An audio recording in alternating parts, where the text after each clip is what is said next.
অখিল গগৈৰ কথাত কোনেও কতো গুৰুত্ব নিদিয়ে।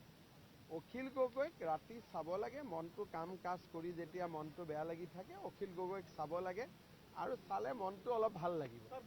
গতিকে অখিল গগৈ যেনেকৈ আমাৰ মানে মন টন বেয়া লাগিলে আমি গান শুনো নে নাই, তেনেকৈ মন টন বেয়া লাগিলে অখিল গগৈ প্ৰেছ কনফাৰেন্স শুনিব, ফেচবুক লাইভ শুনিব, মানুহক জহনি কুকুৰ চব গালি পায়। গতিকে তেওঁৰ এইটো এনজয় কৰা বস্তু, আপোনালোকে এইটো এনজয় কৰিব আৰু চিৰিয়াছ নহ'ব।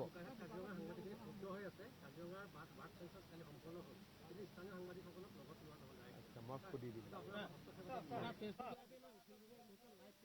তাকে কৈছো। অখিল গগৈৰ প্ৰেছ মিট, অখিল গগৈৰ ভাষণ, অখিল গগৈৰ ফেচবুক লাইভ, যেতিয়া আপোনাৰ মনটো বেয়া লাগি থাকিব তেতিয়া চাব। এতিয়া হয়তো ভাল নালাগিব, দিনততো চব ব্যস্ত হৈ থাকে, ৰাতি যেতিয়া কাম বন কৰি গা পা ধুই মই লাইভটো চাম আৰু মই প্ৰায়ে চাওঁ, মোৰ ভাল লাগে, কালিও চাইছো মই, ৰিফ্ৰেছ লাগে, মনটো আপুনি এনজয় কৰিব পাৰে।